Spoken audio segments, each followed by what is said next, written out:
கர்த்தருடைய பரிசுத்த நாமத்திற்கு மகிமை உண்டாவதாக. அருமையான மகளை குறித்து சாட்சி பகிரும்படி தேவன் கொடுத்த நல்ல வேலைக்காக நான் நன்றி செலுத்துகிறேன். நன்றியோடு கர்த்தரை நான் துதிக்கிறேன். ஹல்லேலூயா. இதுவரை என்னை நடத்தியதற்கு நான் எம்மாத்திரம், என் வாழ்க்கை எம்மாத்திரம். இதுவரை என்னை சுமந்ததற்கு நான் எம்மாத்திரம், என் குடும்பம் எம்மாத்திரம். நான் கண்ட மேன்மைகள் எல்லாம் உம் கரத்தின் ஈவு, நான் பார்க்கும் உயர்வுகள் எல்லாம் நீரீந்தும் தயவு. இதுவரை என்னை நடத்தியதற்கு நான் எம்மாத்திரம், என் வாழ்க்கை எம்மாத்திரம். இதுவரை என்னை சுமந்ததற்கு நான் எம்மாத்திரம், என் குடும்பம் எம்மாத்திரம். கர்த்தருடைய பரிசுத்த நாமத்திற்கு மகிமை உண்டாவதாக. அருமையான மகள் ராணி, ஆமே ஸ்தோத்திரம். அருமையான மகன் ரோஜரோடு இணைக்கப்படுகிற அந்த மகிமையான நாளுக்கான கர்த்தரை துதிக்கிறேன், ஸ்தோத்தரிக்கிறேன். அருமையான மகளை தாயின் கருவிலே தேவன் உருவாக்கி அழகாய் வடிவமைத்து இந்த பூமியிலே வெளிப்பட பண்ணி அவளுக்கு தேவையான ஒவ்வொரு காலகட்டத்திலையும் தேவையான அவளுடைய மன விருப்பத்தின்படி எல்லாவற்றையும் கர்த்தர் நேர்த்தியாய் செய்தார். ஆமென். அவங்களுடைய சொந்தமாக இருந்த அந்த ஊர் வள்ளியூர் பகுதியிலே அவங்க இருந்து குடும்பமாய் அவர்கள் வசித்து கொண்டிருந்தார்கள். அவருடைய தகப்பனார் மரித்து போன பிறகு அவருடைய தாயார் தன் சொந்த ஊராகிய தூத்துக்குடி பட்டணத்துக்கு மகளோடு அவங்க இணைந்து வந்தாங்க. ஆர்சி குடும்பத்தில், கத்தோலிக்க திருச்சபை குடும்பத்தில் அவங்க பிறந்து வளர்க்கப்பட்டு அந்த கோட்பாடின்படி இருந்த அருமையான அந்த குடும்பத்தை பிரதர் ட்ரூமன் அவர்கள் சந்தித்து, உங்களுக்கு அருமையான மகளோடு பேசி, உனக்கு தகப்பன் இல்லாதனால இயேசு கிறிஸ்துவை ஏற்றுக்கொண்டா அவர் உனக்கு சொந்த தகப்பனை போல உன்னை நடத்துவார். மாத்திரமல்ல, இம்மைக்கு மாத்திரமல்ல, இயேசுவை ஏற்றுக்கொள்ளும் பொழுது நித்திய ஜீவனுக்குள் பிரவேசிப்பாய், பாவங்கள் மன்னிக்கப்படும் என்று சொல்லி அவளோடு சுவிசேஷத்தை அறிவித்து, அன்பு சகோதரர் எங்களுடைய சபையில் மூப்பராக இருக்கிறார், அவர் அழைத்து கொண்டு வந்தார். 2022 அருமையான மகள் எங்கள் சபையில் அங்கமாய் அவங்க வந்தாங்க. வந்ததிலிருந்து தேவனுக்கு பிரியமான ஒரு மகளாய் ஒவ்வொரு நாளும் அவள் வாழும்படி ஆண்டவர் உதவி செய்தார். ஆண்டவருக்கென்று வைராக்கியமாய் எழும்பக்கூடிய ஒரு நல்ல ஒரு இருதயம் அவளுக்கு இருந்தது.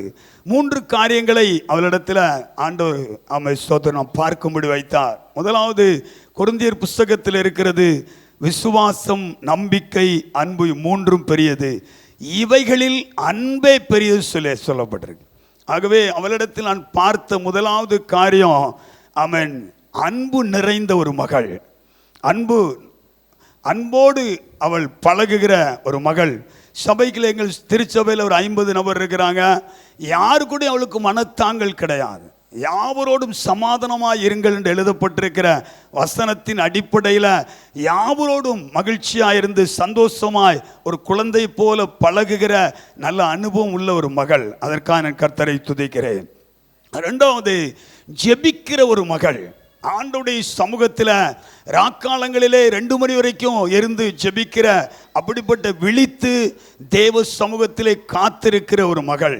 ஆமாம், நான் ஊழியக்காரங்க ஜெபிக்கிறது இயல்பு இரவு நேரங்களில்.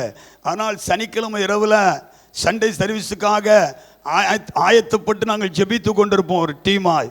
அருமையான மகளும் 2 மணி 1 மணி 2 மணி வரைக்கும் ஜெபித்து கொண்டிருப்பாள். நான் சொல்லுவேன், போய் படுமா, காலையில் ஆராதனை போகணும். அதில் ஜெபிப்பாள். ஜெபத்து மேலே ஒரு தாகம்.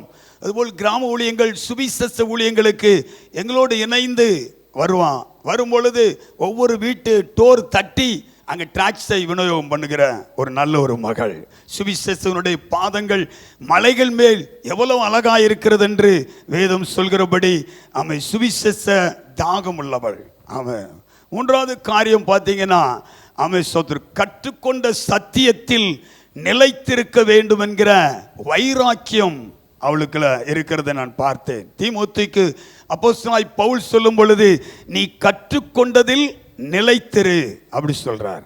அதே போல அருமையான மகள் சத்தியத்தை அறிந்த நாள் முதற்கொண்டு இந்த சத்தியத்தின்படி நான் வாழ்வேன் அப்படிங்கிற ஒரு பெரிய வைராக்கியம் அவளுக்குள்ள இருந்தது.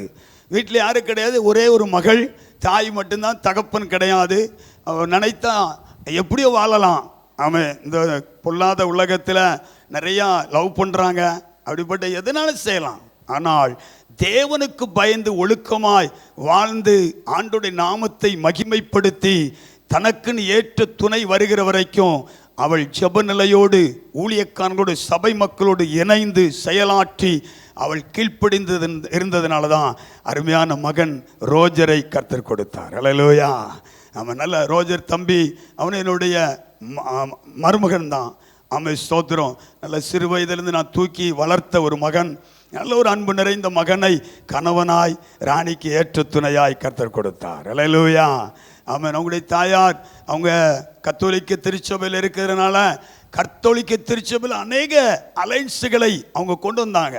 கொண்டு வரும் பொழுதெல்லாம் அவள் சொல்லுவாள், நல்ல வசதி வாய்ப்புகள் நிறைந்த நிறைய இடத்துல அலைன்ஸ் வந்துச்சு. அவள் சொன்னான், நான் திருமணம் முடித்தால் ஆண்டுடைய இயேசு கிறிஸ்து ஒரு மனிதன் சொந்த இரட்சகராக ஏற்றுக்கொண்டு முழுகி ஞானஸ்தானம் பெற்று இருக்கிற அப்படிப்பட்ட மனிதனை முடிப்பேன்னு சொல்லி அப்படிப்பட்ட வைராக்கியத்தோடு வாழ்ந்தார்.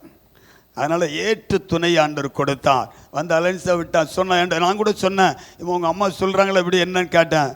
எனக்கென்று ஒரு மணவாளனை கர்த்தர் வைத்திருக்கிறார், ஏற்ற நாளில் கொண்டு வருவார், அந்த ஆண்டவரை கொண்டு வருவார் சொன்னான். அல்லேலூயா. அதே போல் ஏற்ற நாளில் கர்த்தர் கொண்டு வந்தார். அல்லேலூயா. அருமையான மகளுக்காக நான் கர்த்தரை துதிக்கிறேன். அருமையான மகனுக்காக நான் கர்த்தரை துதிக்கிறேன். நல்லா பிள்ளைகள் 2 பேருமே நல்ல ஜெபத்தின் மேலே தாகம் உள்ளவர்கள், இயேசுவை மகிமைப்படுத்துகிற அவன் பிள்ளைகள். அவன் குட்டி பரலோகம் மாதிரி இந்த குடும்பம் இருக்கும் சொல்லி நான் விசுவாசிக்கிறேன். அல்லேலூயா. இவர்கள் பரிசுத்த சந்ததியை பெற்று தேவநாமத்தை மகிமைப்படுத்தி அநேகருக்கு ஆசீர்வாதமானவர்களாய் இருப்பார்கள் என்பதை நான் விசுவாசிக்கிறேன். அல்லேலூயா. அப்படியே கர்த்தர் செய்வாராக. அல்லேலூயா. அவன் என்னுடைய அன்போடு கூட சாட்சி கொடுத்த அருமையான தேவ ஊழியருக்காக கர்த்தரை துதிக்கிறேன். சாட்சியை நான் முடிக்கிறேன். Praise the Lord.